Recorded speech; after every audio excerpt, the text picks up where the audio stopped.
All right, guys. We're going to get started here. Any questions with any of the material covered in this week's block?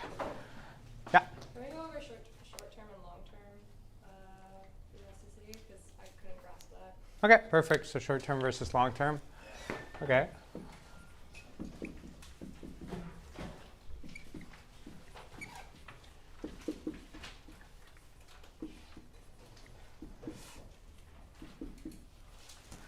Anything else?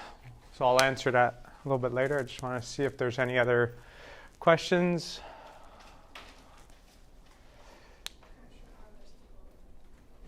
Yeah, same thing. Different words, same meaning. Anyone else? So as always, for like the other classes I've done, you've seen most of the theory before coming here. But we're just going to go through a series of applications today and see what happens with that. And I'll answer this question and maybe other applications as we go along. So I'll just kind of start more broadly, and I'll get to this in a second. So elasticity, the whole goal behind calculating elasticity is that we're always curious to seeing if we're a business who's establishing what price to charge, what goods to sell. We're interested in seeing how people react.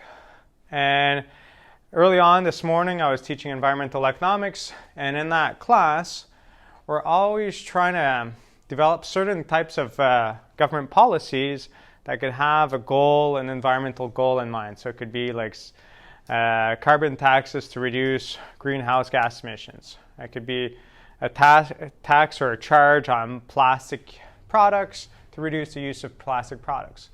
So there's a lot of things that can happen there to try to influence people to behave in a better way. So that's environmental economics. If you're a business and you're trying to determine what price to charge for different goods, well, then you're trying to maximize profit. In any case, you are curious to know what is the reaction of a change in price.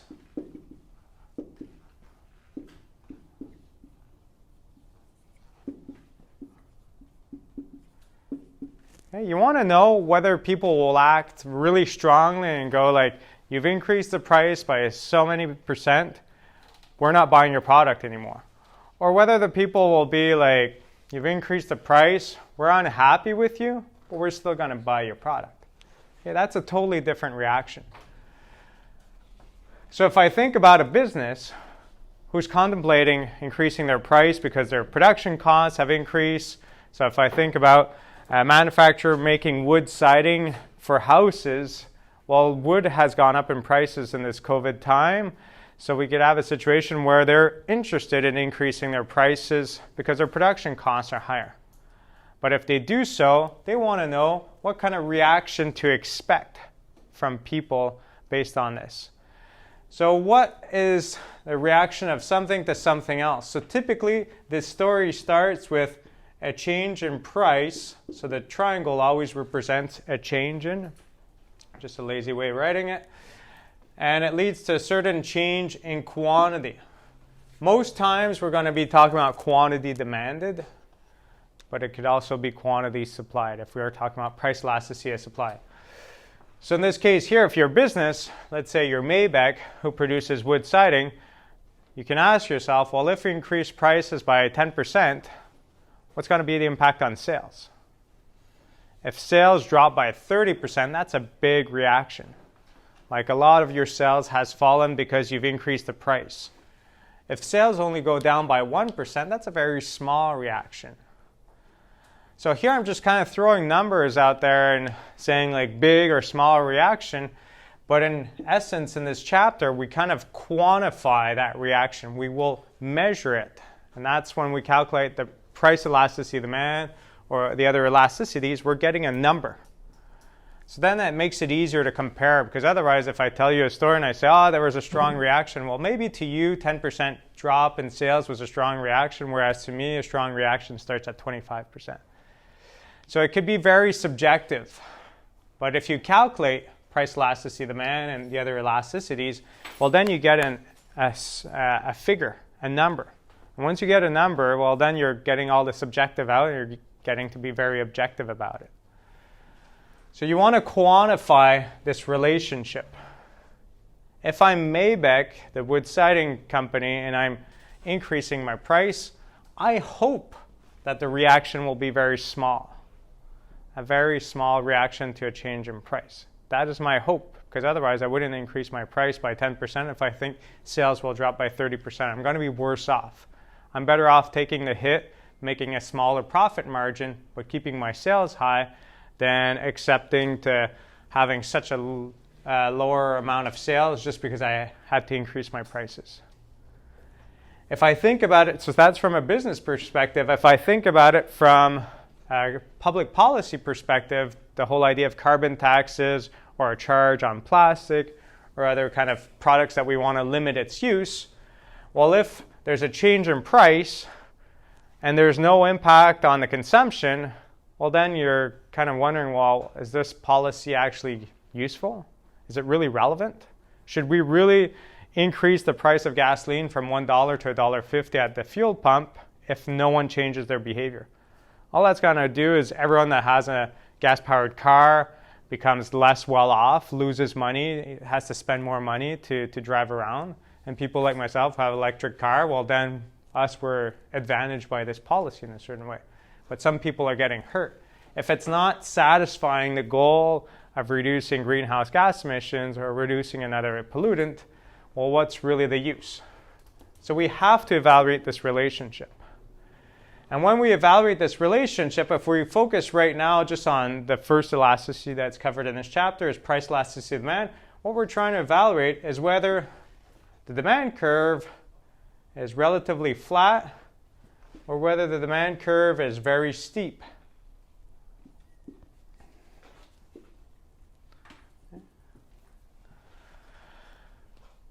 Because when we compare the two, we could see that people's reactions are quite different.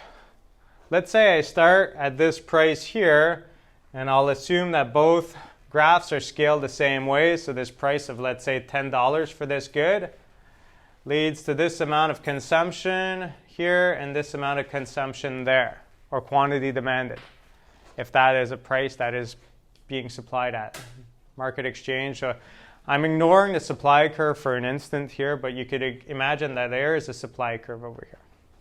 And there is a supply curve over here. That's what determines the equilibrium price. So starting from that baseline here and saying, well, price goes up to, let's say, $12. Well, over here I can notice that more than half the sales have dropped. Massive drop in sales, quantity sold, because you can't force people to buy a product at a price that they're not interested in. Whereas over here, if I have the same increase of price to $12, I could see that the change in quantity demanded is minimal. It's actually hard for me to draw it because it's so small. It's just a very small amount. So it's a very small percentage. Here it's a very big percentage. So here we have a big response, which will be known as elastic. And here we have a small response.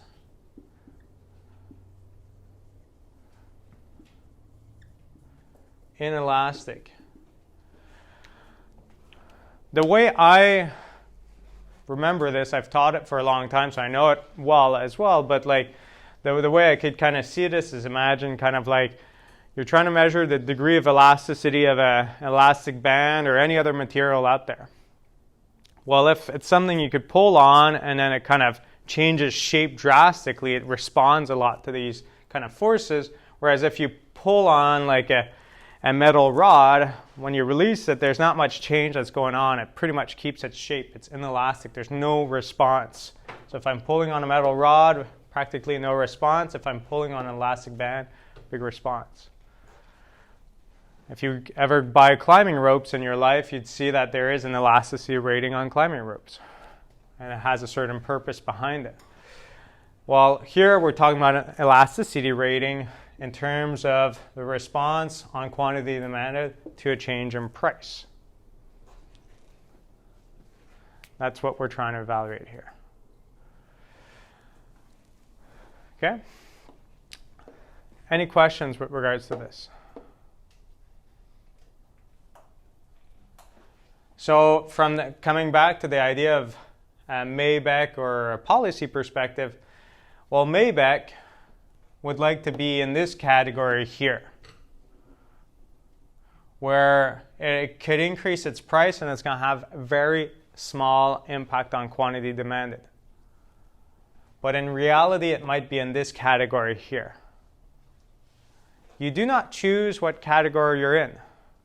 The category you're in depends on many factors. What is one of the most big reasons that you would have a good that's either like this, the demand curve, or like this? Yeah? Well, those are elastic, would be more necessities. You can never really substitute away from them. Okay, so that's the better word than necessities. Here's a situation that you have few or no substitutes.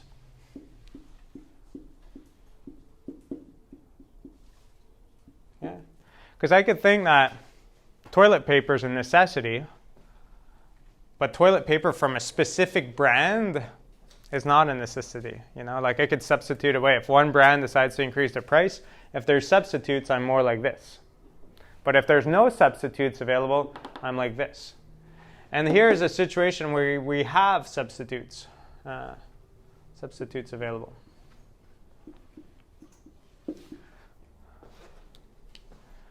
That is the biggest factor that will influence whether you're a good that looks more like this or like this, the demand curve.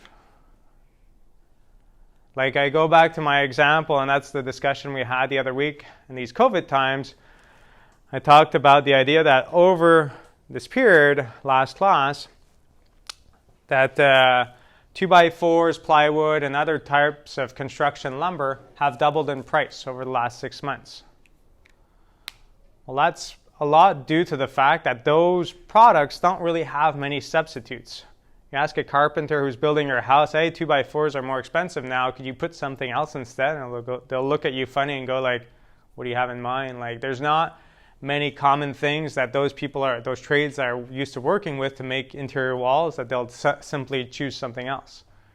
You won't start making walls out of plastic, or you might have metal, but they're not very commonly used in residences. So it's not really many substitutes available.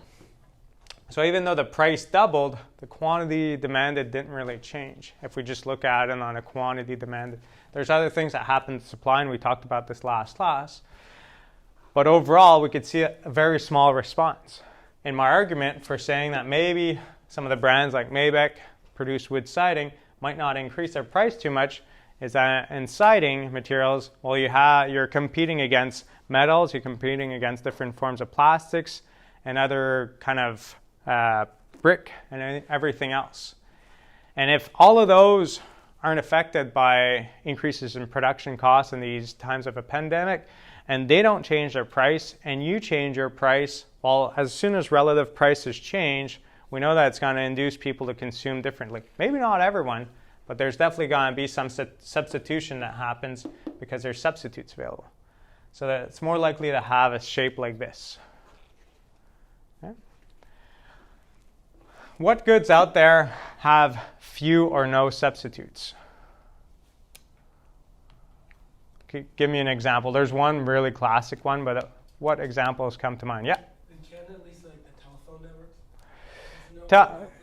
Yeah, telephone networks. Well, anytime you have like a monopoly in terms of power, in terms of production, if you're the only producer who produces a certain thing or offers this type of service, then naturally there is no substitutes. So you have that kind of shape.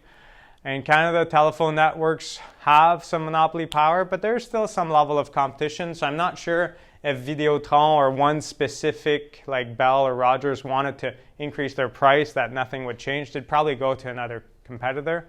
But if it was like if you want to have access to internet in your area, it's only with this company, yes, then it's more of a shape like this when there's fewer no substitutes.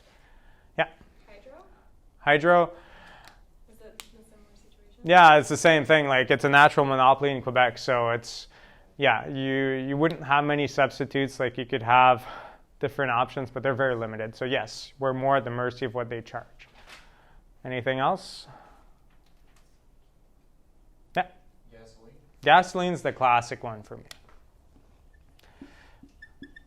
Because gasoline has fluctuated in prices so much over the years, and it hasn't really changed people's behavior all that much, in the short term at least. Okay, so this is where we're going to talk about the short run versus long run kind of idea here. So in the short term, gasoline does not have a big impact. Let's say now I'm not even sure what it's selling for. It's maybe $1.10. And let's say tomorrow you wake up and it's $1.40. Like a 30-ish% increase in price of gasoline. Will you stop coming to school? Will you stop going to work? Will you all of a sudden move? Probably not. You'll probably still go see your friends. You'll probably do most similar activities. It's just going to cost you more. You're not going to change your behavior that much in the short time. But imagine it's gone up to $2 or whatever the price it is, but it's gone up. In a short time horizon, you're not going to change your behavior that much because it's just too complicated for you to change your behavior. Except you might think, okay, this weekend I was planning to go shop in that area, I'll stay more local, or I buy more online. There's few things that you might be able to change, or you might say, when I go over there, I won't be driving back and forth. I'll kind of do all my activities on the same day. I'll just take my car once a week. Maybe. But you'll still go to work. You'll still go to school. You'll still do the things you have to do. And you won't move right away. But if the price of gasoline goes up and it doubles, well, over a longer period of time when your car goes to break down, you might consider buying a more fuel-efficient car, or an electric car. Or you might decide to live closer to where you work. So now you're only taking public transport or biking or walking to work. Okay? You're going to adjust your behavior over time to this higher price. In a very short time horizon, you don't have options. You don't have really substitutes. But over time, there is more options available to you. It's easy to move, comes next July, to a location that's just better placed so that you don't have to travel as much. It's easy for you to adapt where you live, how you consume over a longer period of time. So if we think of gasoline, well, we say that gasoline has a low elasticity rating. So that's I forget what the numbers are. So in a very non-technical way of saying it, we could say it's very inelastic in the short run. But on the longer term or longer run, elasticity is higher. It doesn't mean that it switches to being elastic. It's just that it's not as steep, It's kind of there's more response involved. And if you've looked at this chapter, you know that the elasticity rating has a category that goes from, so elasticity is kind of that weird looking N. Well, if you're between 0 and 1, it's seen as inelastic. And 1 to infinity, you're seen as elastic. So what I'm saying here is in the short run, gasoline might be over here, and in the long run, it might be over here. It might remain inelastic, and I'll talk about what inelastic means just to make sure it's clear. But we're moving towards this idea that there's more response. The further we are on this spectrum means that for the same percentage change in price, we have a bigger response in terms of quantity demanded.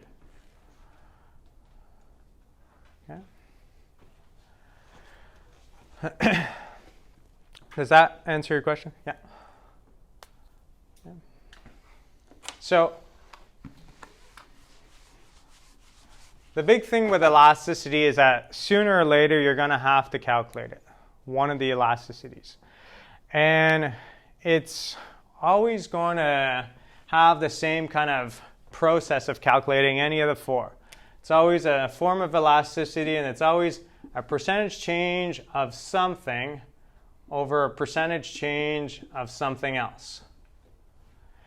And the way we calculate the percentage change of whatever that may be is always going to be new, whatever that is, minus old, whatever that is, over the average. And that's the important part. I highlighted it over and over because that's the place where people make the most mistakes when it comes to calculating it. It has to be over the average. Okay. So normally I would say, if the price went from $1 to $1.50, what was the percentage change? Most people would quickly answer 5%. And generally speaking, that would be an accepted answer. And how do you obtain that 5%? Well, it's new minus old over old. 105 minus 100, 105 cents minus 100 cents over 100 cents is equal to 5%. Okay? That is my general way of calculating it normally. But when it comes to elasticity, it's one little tedious thing that you have to make sure you remember. It's always going to be based on average. And what this allows is it allows you to calculate the responsiveness of a certain change in price to the impact on quantity, and it doesn't matter where you start from.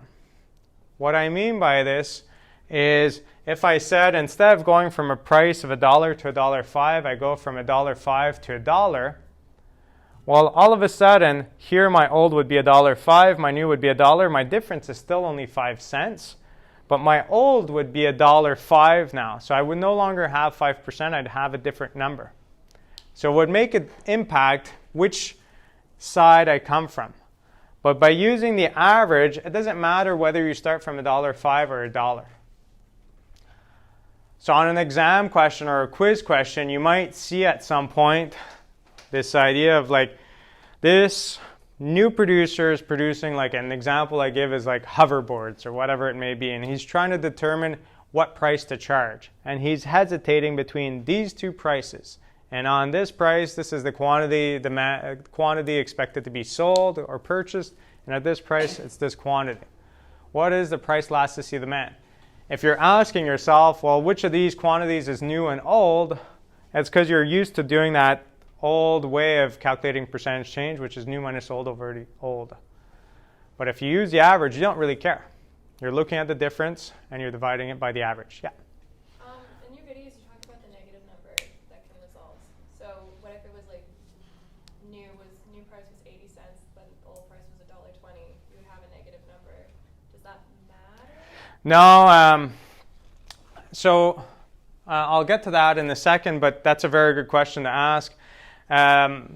So here, like I'll just talk about quantity, price elasticity of demand here for a second. So percentage change in quantity demanded over percentage change in price. Okay. If I think about price elasticity of demand, this calculation will always give me a negative amount because of the law of demand. And why is this the case? Well, if the prices are increasing, I know that my quantity demanded must be decreasing. So this would be negative, and this would be positive. And if I know my prices are decreasing, I know my quantity demanded are increasing. So it's going to be a positive over a negative, or a negative over a positive always gives a negative. So I know with price elasticity demand, I always obtain a negative. But this is only for price elasticity demand. And only for price elasticity demand, two answers will be accepted for you if you calculate price elasticity demand. You either give the negative value, so let's say -3, or you give the absolute value of that, which is just taking the negative away. Because under price elasticity demand, it's always going to be negative. And when here I talked about between 0 and 1 is an inelastic and 1 to infinity is elastic, I was taking the absolute value of price elasticity demand. So to come back to your question, because you have two things, it doesn't matter, like, yeah, that 105 minus 1 over 1 compared to 1 over 105. It doesn't matter that one of them is negative, the other one is positive, because if you go in one direction or the other, the opposite will kind of like flip signs as well, we can say. So the overall impact, whether it's a negative or a positive sign, will not be impacted on which direction you're going. Yeah. Okay, so coming back to elasticity calculation, I don't want to spend too much time on this because you have access to all this information, and it's, I guess, the more hard or boring part of it, the less intuitive part. But other mistakes that happen when this is calculated, because you need to know this by heart, is that some people flip these two around. So they put percentage change in price over percentage change in quantity. Different ways of trying to remember that. If you remember that we're trying to measure the response of a change in quantity, well, we're interested at, let's say there's a 100% change in price, we're interested in knowing how big this number will be. So it's the important one, it's the one on top. And another kind of like stupid way of remembering how quantity is on top is if you're a hardcore Quebecer who really believes in being a sovereign country, well, you think that Quebec's on top of everything, so Q is always on top. Okay, that's just a stupid way you could remember it. If it works, it works. So just see it as this way, that Quebec is just best as everything and it just should be on top of everything. So every elasticity that you calculate, whether it's price elasticity of demand, income elasticity of demand, cross-price elasticity of demand, will all be quantity demanded, and price elasticity of supply will be quantity supplied. But in all four cases, the numerator is always a quantity. Q is always on top in all of those calculations. So, and then to know what's at the bottom, just listen to what's written in the sentence. If I say price elasticity of demand, well, it's price and demand. If it's price elasticity of supply, price at the bottom, here will be quantity supply. Income elasticity of demand, income here, and then still quantity demand. Cross price elasticity of demand, well, here is the price of one good and quantity demanded of another good. So the way it's formulated, the way that it's kind of presented, if you remember that Q is always on top, you'll know how to set it up. Yeah. But like anything else mathematical, the best way to figure it out and to be good at it is just to practice. Like if I give you guys a quick example here, I'll just give you like 2 minutes to run it through and figure it out. Let's say I'll go for my hoverboard example. I'm looking at two different prices, 800 or 600. These are my prices. And at 800, I expect to sell 1 million units. And at 600, I expect to sell 1.3 million units. Okay? Calculate price elasticity of demand. So take a second and calculate it. If you're asking yourself, how do I do this again? Well, it's good. You're reviewing it, but you're realizing it, that it's not as intuitive because you're using this average. So take a second, and then I'm going to start jotting down just kind of like the proof required to do this.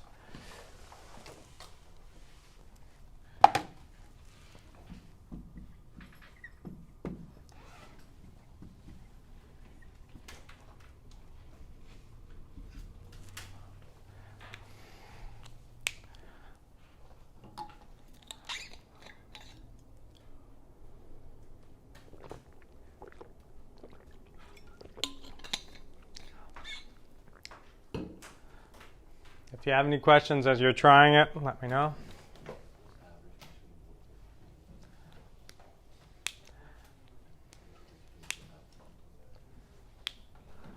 So the average is always the average of whatever you're looking at. So if I'm thinking about percentage change in quantity demanded, it's going to be my average of these two here. So that plus that divided by 2 is your average, or it's your midpoint. So 1 plus 1.3 is 2.3 divided by 2 is 1.15, or I know that my bid point between 1 and 1.3 million, if I was negotiating my salary for next year, it'd be 1.15 million. Be really happy about that, but that's not the case, sadly.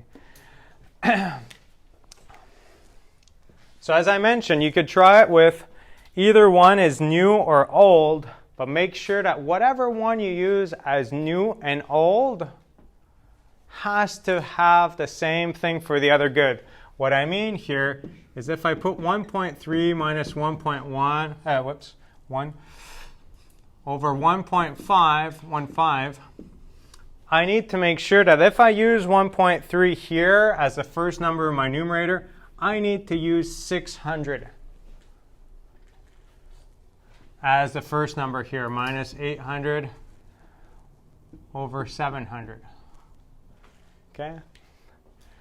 So it doesn't matter if you've done this and you've did it the other way around. Let's say you did 1 minus 1.3 over 1.15 and 800 minus 600 over 700.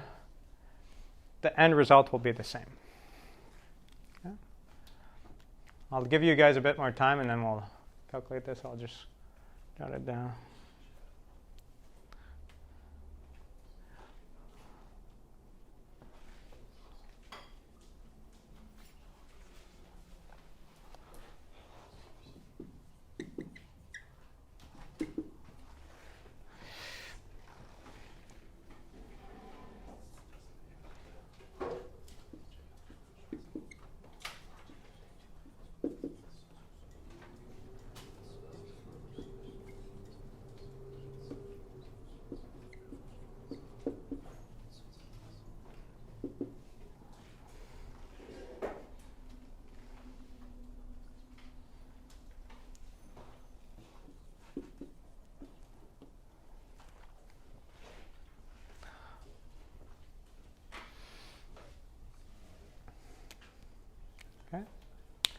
So here, as I mentioned, I use the bottom row as the new kind of like new thing, and this would be the old one, and I calculated it that way.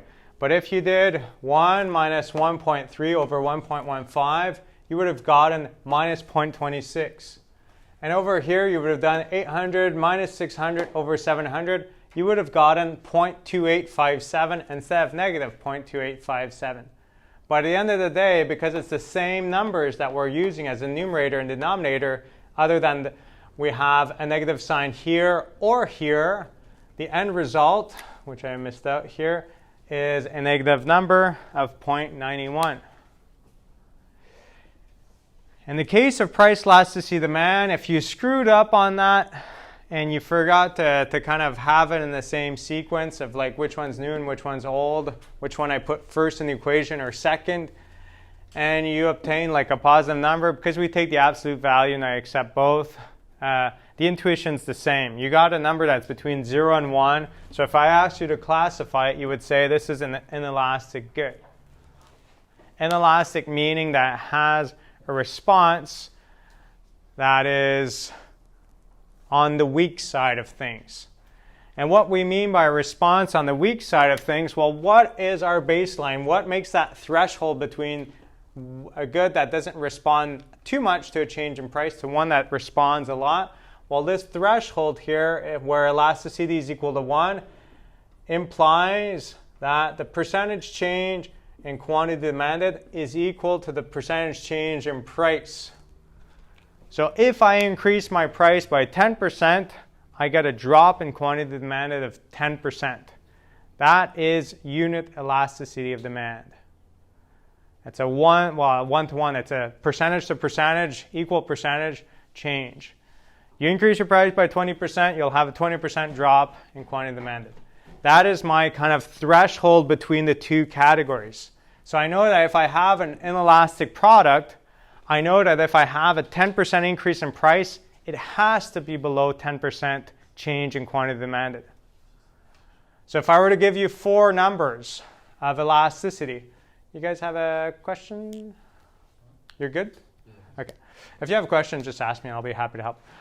So if you're given like 4 questions on multiple choice and it says, out of these 4 elasticities, which one is inelastic? Well, it's below 1. Or if I say there's a 10% change in price, in which of these categories do we have an inelastic product? Well, it's going to be the product that has less than 10% change in quantity demanded.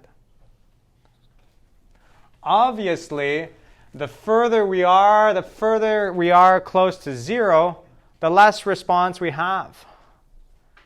And in the videos, you have like the extreme cases of a perfectly inelastic product and so on.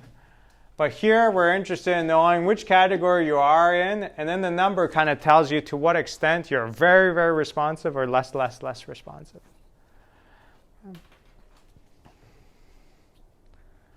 And if you compare a responsiveness, if you think about it, like if I go from an elasticity of 1 to 2, it means I'm double the responsive. Like I'm double responsive of what I was before. You increase price by 10%. I used to drop demand by 10%. Now because there's so many other substitutes, if you increase price by 10%, I drop my quantity demanded by 20%. Bigger response. Twice the response. Why can I say it's twice the response? Well, I've kept this fixed here, and this number is double, so therefore this number has to be double. Okay? So that's what we're trying to evaluate. And it's super important to know. Like you have to consider this big time when you're a business to try to figure out what's the best decision to do. Because sometimes when your production costs go up, it's just intuitive for you to say, well, we're going to increase our prices. But it's not always the case. And we'll get back to this discussion at the end of this class, before last chapter, when we look at taxation. We'll see that there's a common myth that people say that if you introduce a tax on the producer, he's just going to pass it on to the consumer. And that's not always the truth. If the consumer behaves this way, responds drastically to a change in price, you might not want to pass on that cost to the consumer because the consumer will stop consuming your product entirely. You don't want to go bankrupt because you were introduced a tax on you. But if the consumer has very few substitutes, so if we were to introduce a bigger fuel tax on gas stations, yeah, likely they would pass that on, that extra cost to the consumer. Because the consumer doesn't have a choice in the short term. Very inelastic. Much different if you introduce a tax on gasoline than if you introduce a tax on plastic water bottles. There is substitutes to plastic water bottles. People will consume differently. The producer can't just pass on that full cost of the tax to the consumer, or else the consumer will stop consuming if the tax is large. So it's something that we have to consider. So yes, there's equations, and that's what probably turns people off the most about elasticity, but I find it's an important chapter because it really helps you understand this idea that not all demand curves are identical. We don't always behave the same way to a change in price. The solution to one company is not the same solution to another company. You always have to keep that in mind. And the second big thing I want to kind of highlight with you guys here in this class is something else. If ever one day you're thinking about starting a business, it's a classic example I've given, so maybe you've heard it before. I haven't rewatched the videos recently, but it deals with cross-price elasticity demand. Because we talked about income elasticity demand a little bit last week, talking about like if we're going through a recession, what industries do well, what industries do poorly. Depends on if you're normal or inferior good. And that's what the spectrum of elasticity tells you in income elasticity of demand. If it's a normal good, inferior good, and a normal good, whether it's a necessity or luxury. But in cross-price elasticity of demand, what we're trying to evaluate based on how we calculate this is on the spectrum, I'm trying to evaluate whether I'm dealing with substitutes or complements. So 0 is my midpoint. Positive infinity is one end of the spectrum. Minus infinity is the other end of the spectrum. And here, similar to the price elasticity demand, I have a price change in one good. It could be good X or Y. And I have a quantity demanded change in another good. So I just refer to them as X and Y, but it could have been X here and Y there. It doesn't really matter. You could be talking about Coca-Cola and Pepsi. You could be talking about hot dogs and hot dog buns. You could be talking about coffee and tea. You're trying to develop a relationship. Okay? And here, like there's certain things, like even though I've been teaching this for over 10 years, there's certain things that I don't remember by heart. I'm not really good at remembering things by heart. So I always ask myself, is this substitutes or complements? Which one is it again? And that's probably going to jump through your head unless you're better at me remembering things by heart. So the way I kind of try to think it through is what makes sense? Well, I know that if the price of hot dog buns goes up, I'm going to buy less hot dog buns. And if I think that hot dogs and hot dogs buns are complements, well, as I buy less hot dog buns, I'll buy also less hot dogs. So the relationship between the initial price change that went up and the drop in the demand of the complement good led me to one going up, the other one going down. It must be negative. As in the example that we had before, if numerator or denominator is positive and the other one's negative, the overall impact has to be negative. And when I was talking about hot dog buns and hot dogs, well, I know those goods are complements. They're consumed together. That's the way I kind of visualized it. But if I think about Pepsi and Coca-Cola, if you like rum and Cokes and you like to consume those products, well, if the price of Pepsi goes up, I know I'll demand less Pepsi, but at the same time, I'll demand more Coke. So as the price of Pepsi goes up, I demand more Coke. They're both moving in the same direction. Therefore, it's positive. And this is, we have substitutes. And what's the threshold amount, the zero here? Well, what does the zero represent? Well, that would be a situation that as the price changes for one good, there is no impact on the other good. So 0% change in quantity demanded. These goods are unrelated. No impact, unrelated.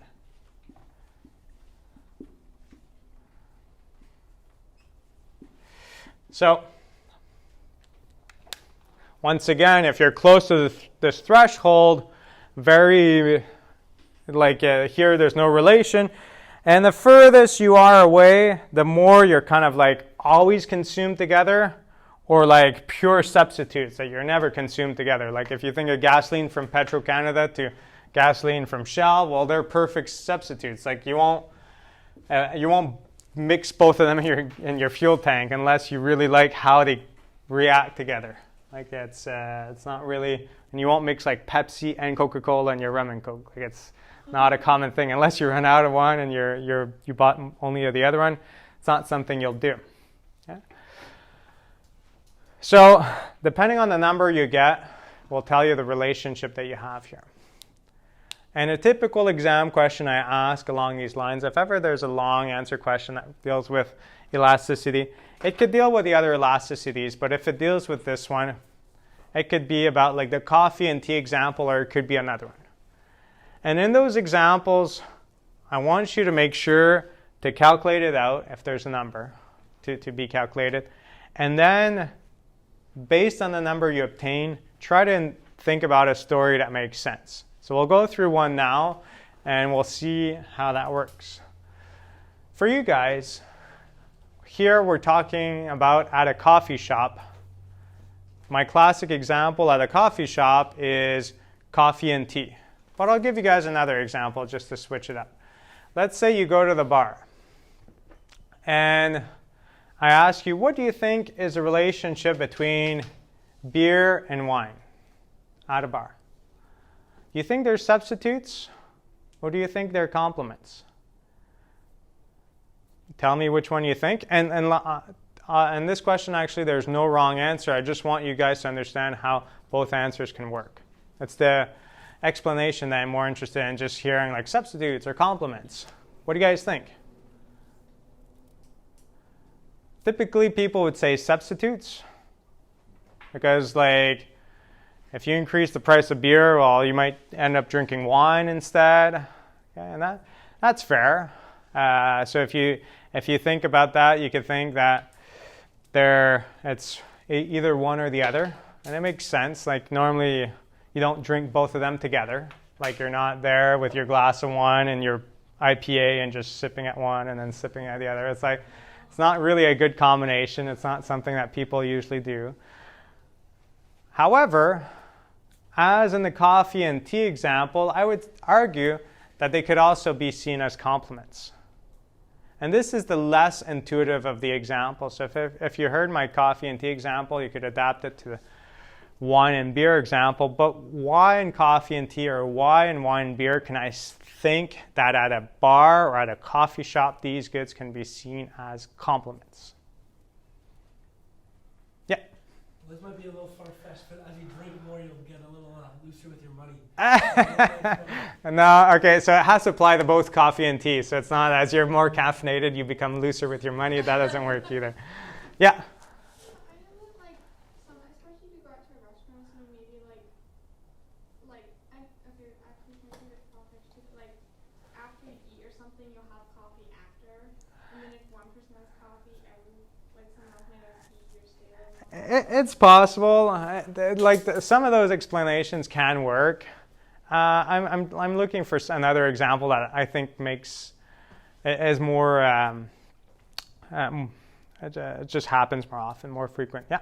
Well, like with a complement and whatnot, typically it would be something that you won't have without the other. So you won't go out and, I don't know, buy a flask if you don't go buy a bottle of whiskey. No, of course, but here I'm asking, why could coffee and tea be seen as a complement? Okay. Yeah. I guess like at a restaurant, if the price of coffee really spikes up, Yeah. then people will just see this restaurant as more expensive. And then we'll go there to buy tea. I don't know. You're getting somewhere. Okay. So who here likes coffee? Or who here doesn't like coffee? Okay, so there's a few of you. When I was a student here, I didn't like coffee. I hated it. And now at home, I have like super fancy coffee machine and grinder and everything else, like at the coffee store. Like I really love this stuff. Can't live without it. So, so that's the situation. But when I was a student here, I didn't like coffee. Did it ever happen to you for the non-coffee drinkers to be working in a group project with someone who likes coffee? And because you're working with this person, they're like, well, I'm really productive if we go to a coffee shop to work on this project. And you're like, okay, I'll follow you. And you end up going to that place. And as this person is drinking coffee, well, you could be drinking orange juice, you could be drinking tea, you could be drinking something else because you despise coffee. Well, if you increase the price of coffee, your friend who liked to go to that coffee store may no longer want to go. Price is too expensive. He no longer wants to go. The only reason why you guys as a team were going to that coffee shop was because of him. He no longer goes, you no longer go. Therefore, not only as the price of coffee went up, the sales of coffee went down, maybe the sales of tea also went down. Okay. And that's really important to consider, that there's these things that might happen that might backfire at you. Because sometimes businesses will say, well, increase the price of this, and worst comes to worst, they'll just buy more of the other product that we have offered. Well, it might not work out too well. For the wine and beer example, an example I could think about is some people don't like beer. Well, if your group of friends are deciding where to go and you don't like beer, in that one place they only sell beer. Well, you won't, if you don't like beer, you're not going to go, so you go to a place that sells beer and wine, and you're both happy. But if the price of beer goes up and your beer drinking friend no longer wants to go there, well, you won't go there either. Okay, so as the price of beer goes up, and it's your friends that like to drink beer that decided this place, you no longer buy there. The other friends of yours might not go there either. So there's more to it than just saying, looking at this one product in isolation. Okay. There are some clear substitutes. There are some clear complements. But it's the unclear ones that are interesting to analyze. And they're the ones that are interesting to know. Yeah? There probably is, but I guess would we learn about an equation that takes in multiple products or something? One,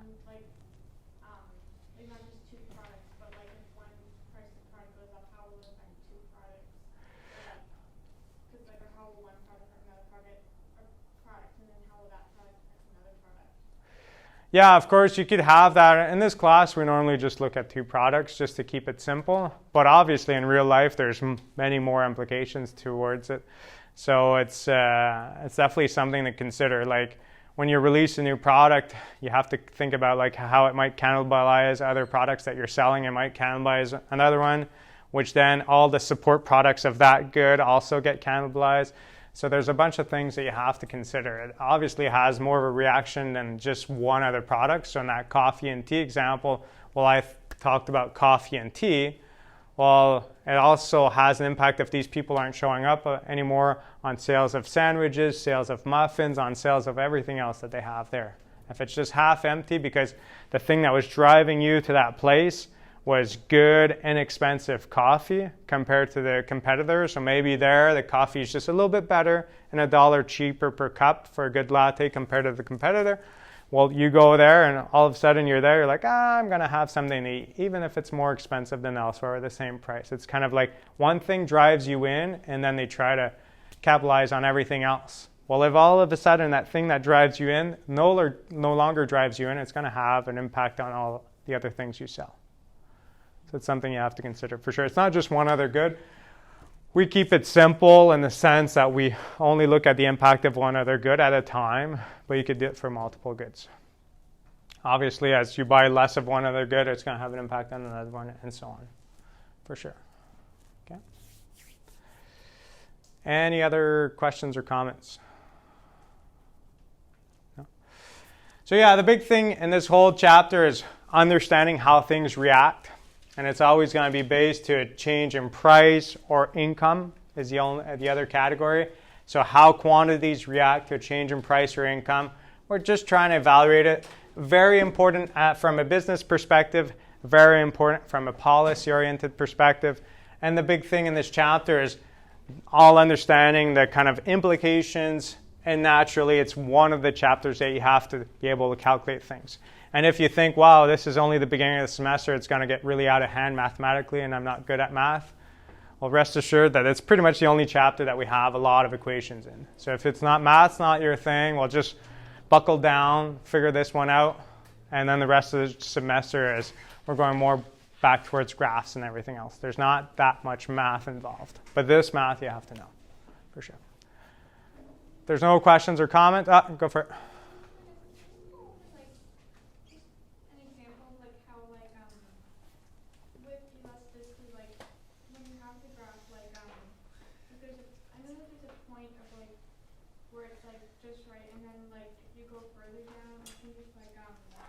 All right. Yeah, okay, I'll go over that really rapidly with you guys here. Yeah, that's a good question.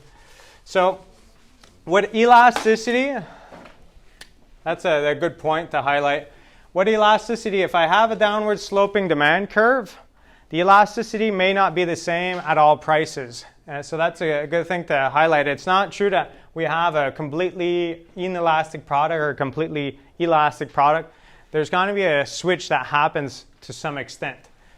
So let's say, like, I should switch my examples because I don't want you guys to think I just drink all the time. But like, if we think about going to the bar and having a beer, let's say a beer costs like, I don't know, $7. Like, you could evaluate what impact that would have on sales for increasing the price or dropping down the price. But let's say for some reason you drop down the price to like $3.50. I could see that this drop in price, I'm not going to calculate it out, I'm going to see that this drop in price leads to a certain impact on quantity demanded.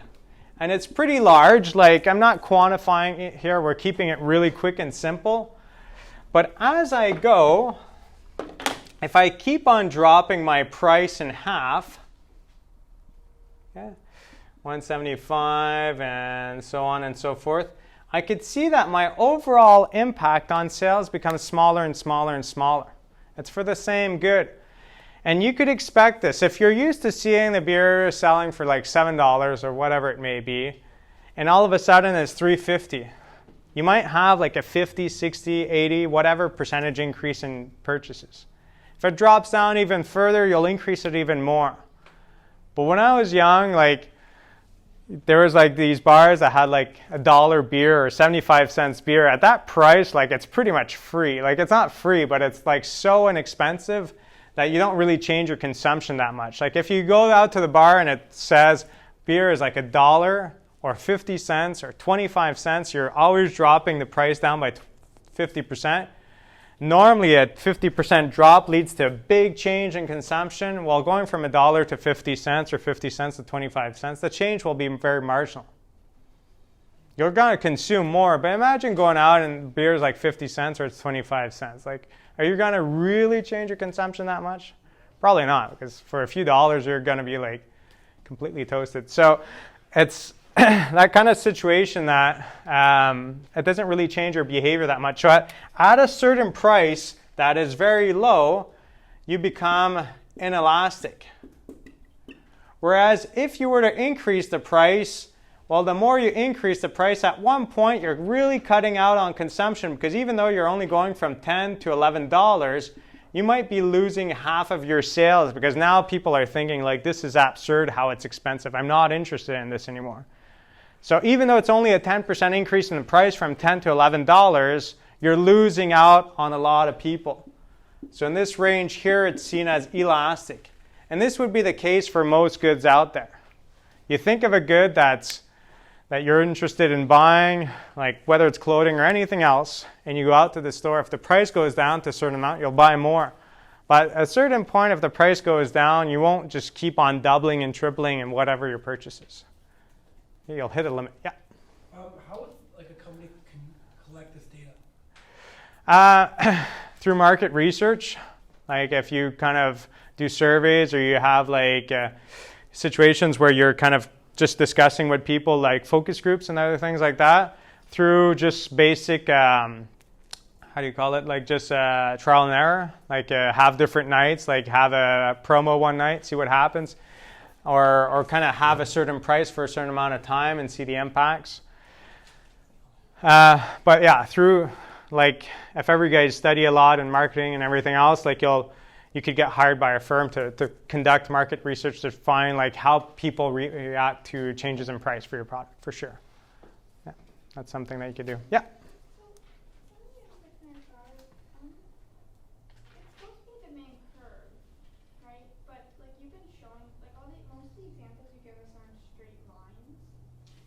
But like, for example, with the elasticity one, like I get like, or you may mostly get how like it's different like when you like look at the color, but then like if you look at it on a curve, it's actually like when you have a curve like this, it's more flatter at the bottom.